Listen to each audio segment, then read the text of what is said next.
नमस्कार दोस्तों, मैं बलवीर और इंग्लिश साहित्य पर आपका स्वागत है। और आज मैं लेकर आया हूँ आपके लिए एक विशेष सूचना। और विशेष सूचना ये है कि HPSC Haryana public service commission की असिस्टेंट प्रोफेसर की वैकेंसी आ चुकी है और कल ही इसका अपडेटेड सिलेबस आया है। तो इसी इसी को लेके मैं आज आपके सामने आया हूँ।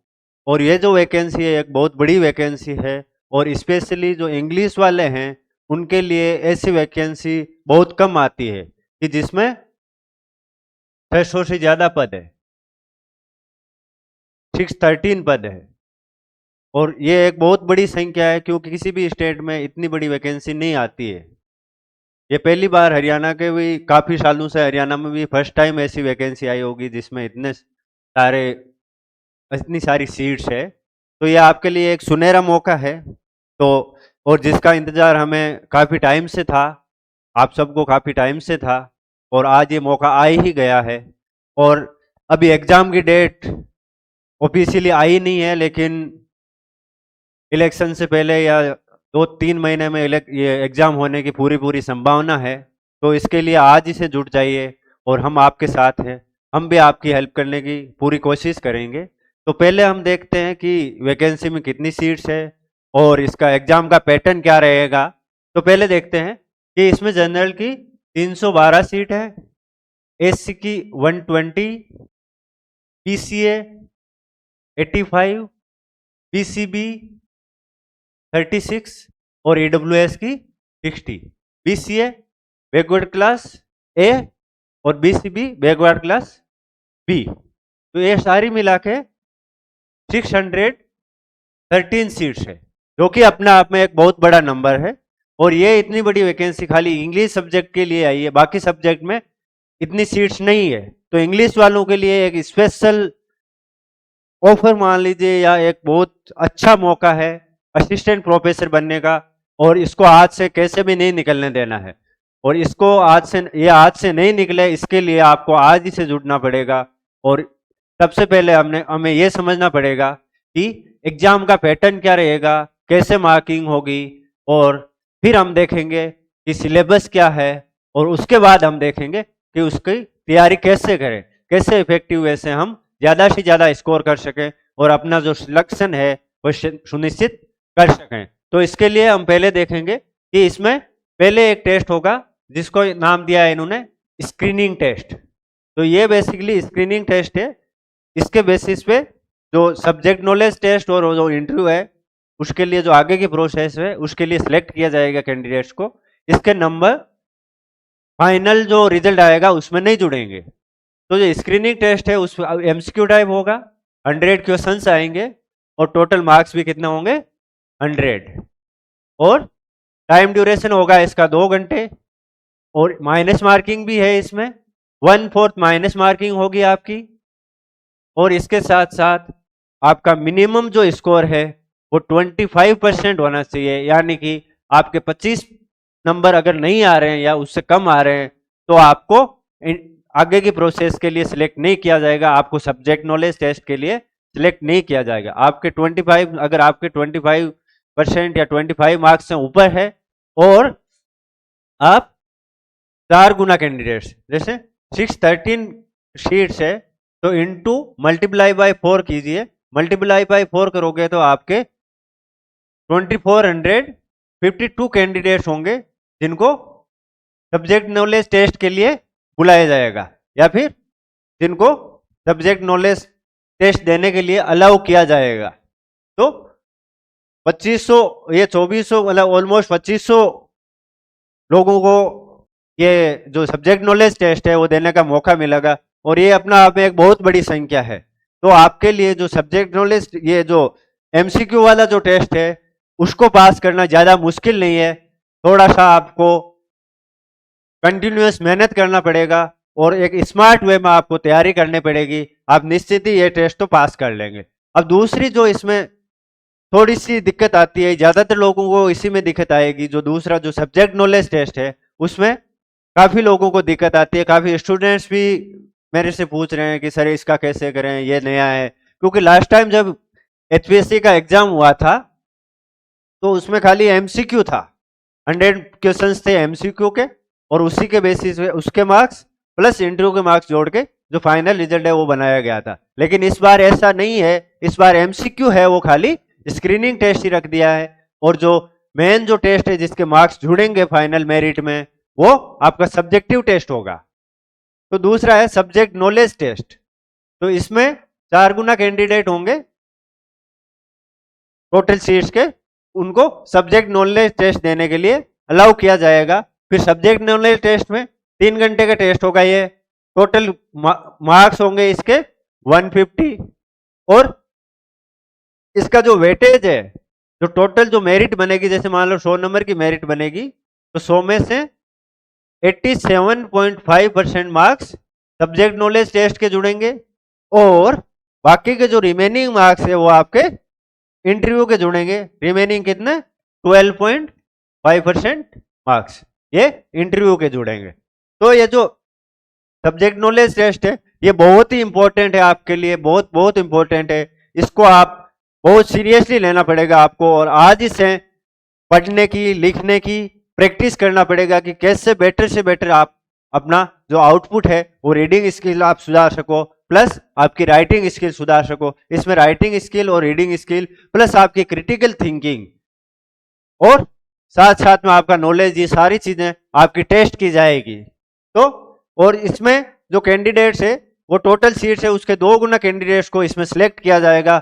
मतलब 163 अगर सीट्स है, मल्टीप्लाई बाई 2 कीजिए तो ये हो गया कि 1226 कैंडिडेट्स को इंटरव्यू के लिए बुलाया जाएगा। टोटल ऑन अप्रोक्सीमेटली 1226 लोगों को इंटरव्यू के लिए बुलाया जाएगा, और इंटरव्यू का जो वेटेज है वो आपका 12.5% रहेगा।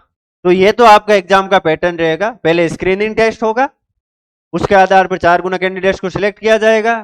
फिर आपका सब्जेक्ट नॉलेज टेस्ट होगा, उसका वेटेज है वो 87.5% होगा टोटल जो फाइनल कट ऑफ बनेगी उसमें, और 150 नंबर का ये टेस्ट होगा सब्जेक्ट नॉलेज वाला, और इसमें 2 गुना कैंडिडेट्स को सिलेक्ट किया जाएगा। और फिर फाइनली इंटरव्यू और सब्जेक्ट नॉलेज टेस्ट को मिला के आपकी फाइनल जो मेरिट है वो बनेगी। तो ये तो आपके एग्जाम का पैटर्न हो गया।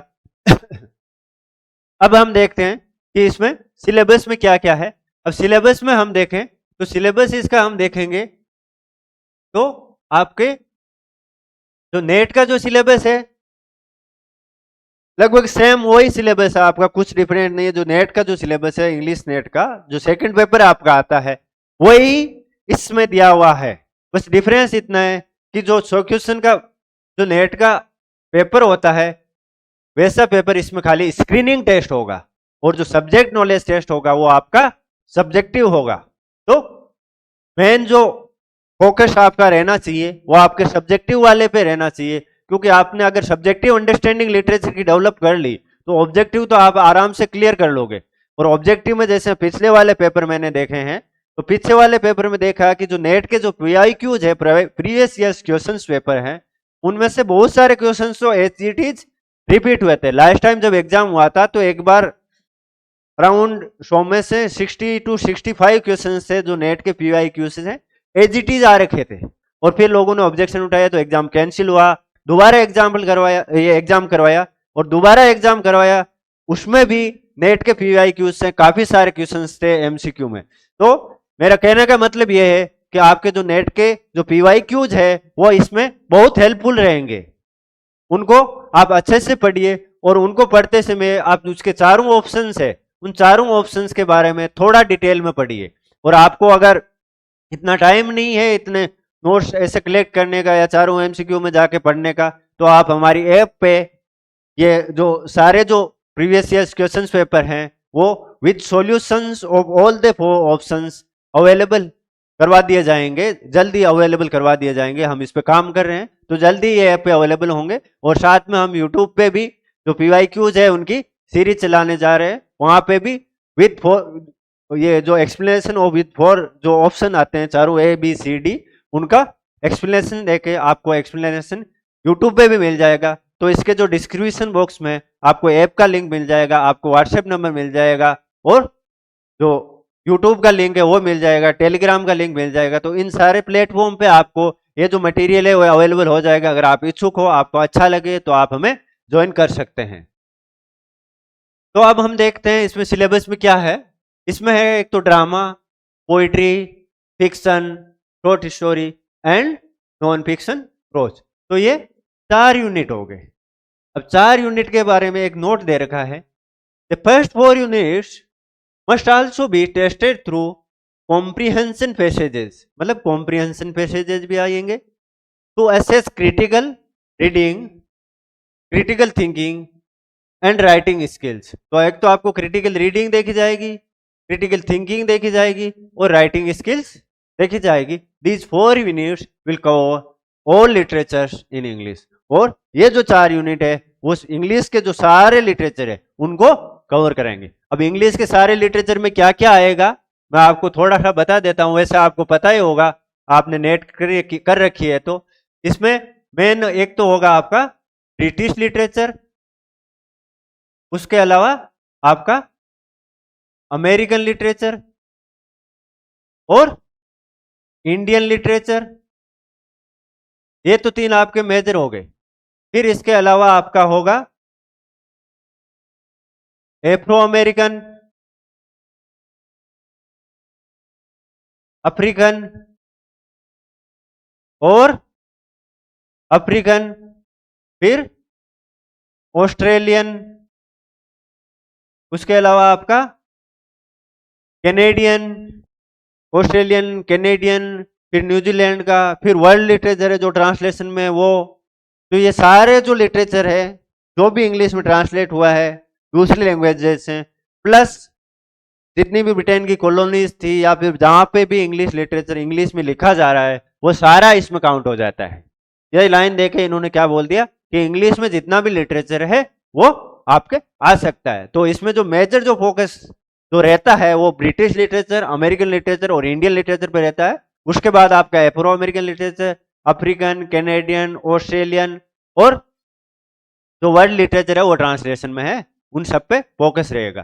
तो ये सारे इनके बारे में मैंने बुक्स है जो ये नेट का ओरिएंटेशन का वीडियो डाल रखा है मैंने कि हाउ टू क्लियर नेट, तो उसमें बुक्स वगैरह भी मैंने सजेस्ट कर रखी है। तो आपको बुक के बारे में जानना है तो आप वहां से उस वीडियो को देख सकते हैं और उस वीडियो का लिंक मैं इसके डिस्क्रिप्शन बॉक्स में भी दे दूंगा। तो ये तो 4 यूनिट आपके ये हो गए। इसके अलावा जो इसमें है वो है लैंग्वेज, लैंग्वेज के basic concept, theories and pedagogy.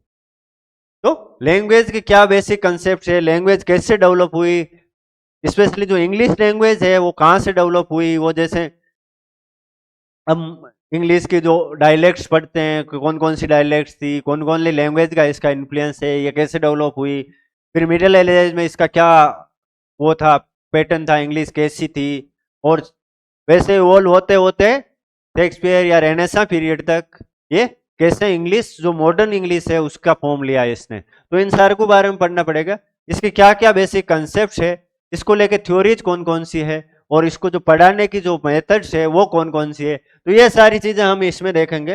फिर दूसरा है और English in use, English in use मतलब डिफरेंट यूसेज में इंग्लिश को कैसे लिया जाता है, इसको लेके जो भी बेसिक कंसेप्ट है ये सारी चीजें इसमें आपको देखनी पड़ेगी। इसके अलावा इंग्लिश इन इंडिया, फिर स्पेशली इंडिया में इंग्लिश कैसे आई। जैसे 1835 का जो मैकुलेज मिनट है उसका वो एक ऐसे मान लीजिए ऑफिशियली इंडिया में जो इंग्लिश लैंग्वेज लागू करने का एक डॉक्यूमेंट है। और उससे पहले इंग्लिश का क्या था, कौन कौन से और चीजें आई, उसके बाद में क्या आया, इंडिपेंडेंस के बाद में क्या क्या चीजें आई इंग्लिश की। तो ये सारी जो इंग्लिश इंडिया में कैसी है, इसकी हिस्ट्री क्या है, इसका इवोल्यूशन कैसे हुआ और इसका फ्यूचर क्या है, इससे रिलेटेड आपके क्वेश्चन आ सकते हैं। इसके साथ साथ आपके कल्चरल स्टडीज भी लेटेस्ट इमर्जिंग जो फील्ड है वो है, स्पेशली 1980s के बाद में ये काफ़ी पॉपुलर रहा है तो इससे आ सकती है। फिर लिटरेरी क्रिटिसिज्म आपका प्लेटो से लेके जो new criticism, formalism, even before world war 2 तक का सारा आएगा। और फिर लिटरेरी थ्योरी है जो इसमें दे ही रखा है, post world war second world war के बाद की जो लिटरेरी थ्योरीज है वो सारी आपके इसमें आएगी। और फिर आएगी आपका research methods and materials in English, कि रिसर्च कैसे करना है, कौन कौन से कैसे मटेरियल उसमें यूज करना है, कैसे डेटा कलेक्ट करना है, कैसे उसको एनालिसिस करना है, उनकी कौन कौन सी मेथड्स है, रिसर्च की कौन सी मेथड्स होती है, कौन सी उसमें थ्योरीज अप्लाई करना है, रिसर्च प्रपोजल कैसे लिखते हैं, रिसर्च जो प्रपोजल होता है उसका क्या फॉर्मेट होता है, रिसर्च का क्या फॉर्मेट होता है। तो ये सारी चीजें आपको देखना पड़ेगा। तो ये जो रिसर्च वाला है, बहुत सारे लोगों ने जैसे रिसर्च नहीं कर रखी होगी, तो मैं भी जैसे मैंने पीएचडी में एडमिशन लिया था दिल्ली यूनिवर्सिटी में, तो उस टाइम मुझे इतना नहीं पता था कि रिसर्च कैसे की जाती है, क्या की जाती है। तो 4 5 6 साल तक जब मैंने पीएचडी की, अभी मेरी पीएचडी खत्म हुई है, मतलब पिछले 2 महीने हुए हैं, 2 महीने पहले मैंने खत्म की है पीएचडी। तो पीएचडी के दौरान मुझे पता चला कि कौन कौन सी मेथड्स, कैसे मटेरियल्स कैसे यूज करना है, क्या करना है। तो एक एक्सपीरियंस के साथ आती है। तो मैं इन जो टॉपिक में आपकी जो राइटिंग स्किल है उसमें भी हेल्प कर पाऊंगा, बहुत हेल्प कर पाऊंगा, क्योंकि लिखने की काफ़ी प्रैक्टिस हो चुकी है। पहले मेरी भी जब एमए थी, नेट हो गई थी, लेकिन लिखने का डर लगता था, लेकिन धीरे धीरे उससे ओवरकम हुआ और अभी राइटिंग में काफ़ी अच्छा कर पा रहा हूँ मैं। और उसके साथ जो रिसर्च मेथड है उसमें क्या मटेरियल यूज करना है, कैसे करना है, तो ये सारी चीज़ें इसमें मैं आपके लिए हमेशा बना रहूँगा। आप कभी भी मेरे से हेल्प ले सकते हैं, और जो ऑनलाइन प्लेटफॉर्म है उनके थ्रू भी मैं आपकी हमेशा मदद करने के लिए हाजिर रहूँगा। तो ये तो हुआ आपका बेसिक जो सिलेबस है उसके बारे में, और एग्जाम पैटर्न के बारे में, और कितनी सीट्स है उन सब के बारे में। अब ऐसे है कि जो राइटिंग वाला जो पोर्शन है वो काफी लोगों के लिए डिफिकल्ट होगा, जो सब्जेक्टिव वाला है। तो सब्जेक्टिव में स्पेशली राइटिंग, तो राइटिंग के लिए आपको ज्यादा से ज्यादा पढ़ना पड़ेगा और लिखने की प्रैक्टिस करनी पड़ेगी। तो आज से ही ये एक रूल बना लीजिए कि कम से कम 2 या 3 पेज आप कुछ भी लिखोगे, मतलब कोई भी इंग्लिश का टॉपिक उठाया, कोई राइटर उठाया, कोई वर्क उठाया, या कोई मूवमेंट उठाया, कुछ भी उठाया, 2 3 पेज रोज लिखो।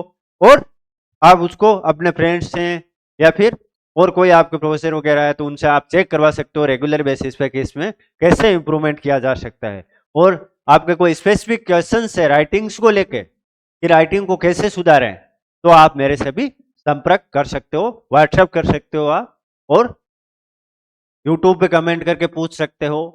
और अगर ज़्यादा लोगों का एक ही कंसर्न रहा हो तो मैं उस पर एक वीडियो भी डाल दूंगा, लाइव क्लासेस भी ले लूंगा। तो ये सारी चीज़ें हम कर सकते हैं। अगर आप इच्छुक हो, आपको इसकी ज़रूरत महसूस होती है, तो आप मेरे तक पहुंच सकते हैं, कभी भी आप मेरे से संपर्क कर सकते हैं। तो थोड़ा बेसिक में राइटिंग का आपको बता देता हूँ कि राइटिंग में क्या क्या चीज़ें आपको ध्यान में रखनी है। तो राइटिंग में जैसे पेपर में क्वेश्चन आता है तो पहले आपको क्वेश्चन पढ़ना है। बहुत सारे बच्चे क्या करते हैं कि क्वेश्चन को ध्यान से नहीं पढ़ते, वो क्वेश्चन कुछ भी पूछा जा रहा है लेकिन वो लिखेंगे वही जो उनको आ रहा है। तो आप ये गलती करने से बचें। जो क्वेश्चन है पेपर में, उस क्वेश्चन को पहले ध्यान से पढ़े और उसमें उतना ही लिखे और उसी फॉर्मेट में लिखें कि क्वेश्चन में क्या पूछा गया है। आपको एक्स्ट्रा क्या आता है क्या नहीं आता है उसको, उससे एग्जामिनर को कोई लेना देना नहीं है। अगर आपको कुछ भी नहीं आ रहा है तब तो आप वो लिख दीजिए, कोई बात नहीं।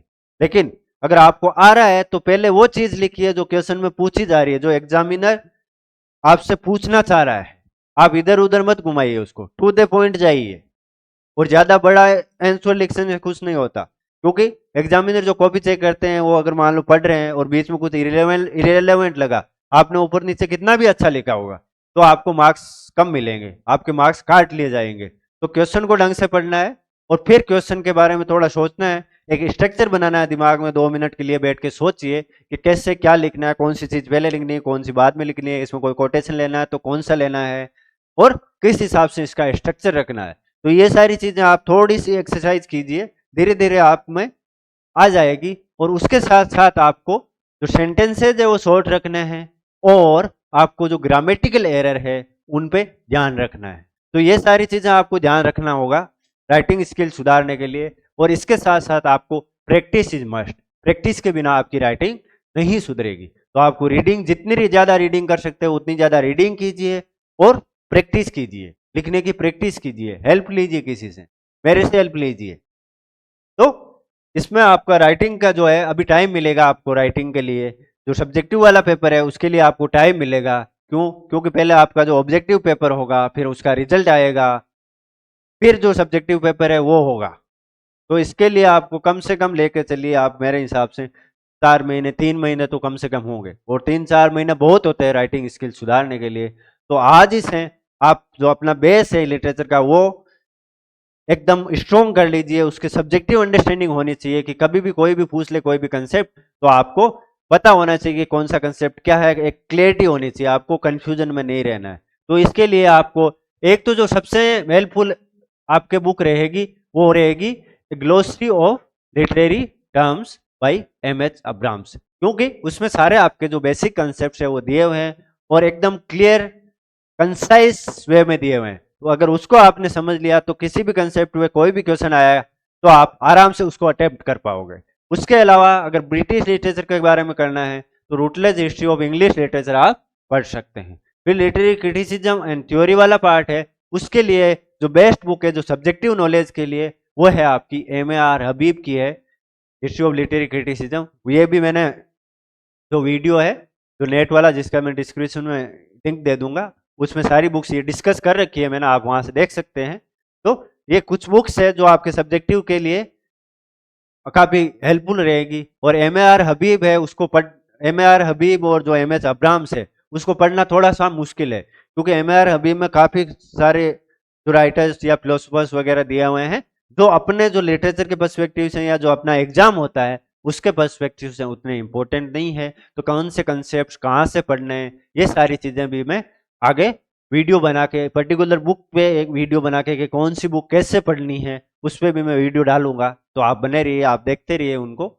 आपको अगर दिक्कत हो रही है इनमें तो एक तो M.H. अब्राम्स होगी, एक Rutledge history of English literature हो गई, और M.A.R. हबीब की जो बुक है लिटरेरी क्रिटिसिज्म एंड थ्योरी की, ये 3 बुक तो आपके लिए मस्ट है। उसके अलावा आप इंडियन लिटरेचर में श्रीनिवास अयंगर की जो बुक आती है वो भी मैंने उसमें सजेस्ट कर रखी है, वो ले सकते हो। सब्जेक्टिव अंडरस्टैंडिंग के लिए बहुत अच्छी बुक है ये, इंडियन लिटरेचर के लिए उससे अच्छी बुक मैंने नहीं पढ़ी और शायद होगी भी नहीं।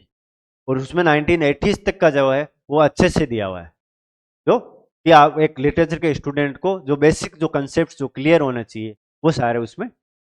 और उसके साथ साथ में अमेरिकन और अफ्रीकन इनके जो कुछ राइटर्स और जो कुछ मूवमेंट्स है जो इम्पोर्टेंट है, अफ्रो अमेरिकन जो नॉन ब्रिटिश लिटरेचर है, ठीक है, प्लस जो कल्चरल स्टडीज में जो मेन जो कंसेप्ट है, इन सारों पे मैं आपको एक वीडियोज के माध्यम से यूट्यूब पे ऐप पे मैं टाइम टू टाइम अपडेट देता रहूंगा और सारों पे आपको नोट्स ये सारी चीजें अवेलेबल करवाता रहूंगा। तो अगर आपको इन सारी चीजों की जरूरत महसूस हो रही है और आपको लगता है कि मैं आपकी हेल्प कर सकता हूं, मैं तो यही मान रहा हूं कि मैं बिल्कुल आपकी हेल्प कर सकता हूं, लेकिन हो सकता है आपके दिमाग में और हजारों क्वेश्चंस हो, तो मैं आपके लिए हमेशा हाजिर हूं।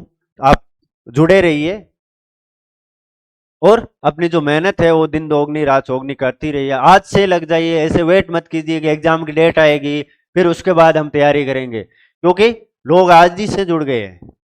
आज ही से लोग ने तैयारी शुरू कर दी है, कल सिलेबस आया है तो आज बुक्स वगैरह लेके बस जुड़ गए हैं लोग, तो आप पीछे रह जाओगे। पीछे नहीं रहना है हमने को।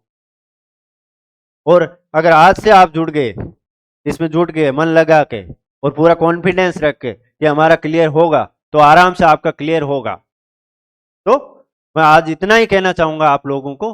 तो आज के लिए इतना ही। धन्यवाद मेरे को सुनने के लिए। और अगर कुछ और सजेशन चाहिए तो आप कमेंट कर सकते हैं, व्हाट्सएप कर सकते हैं, और आप हमें फॉलो कर सकते हैं टेलीग्राम पे और ऐप पे, जिनके लिंक आपको डिस्क्रिप्शन में मिल जाएंगे। थैंक यू, धन्यवाद दोस्तों, ऑल द बेस्ट।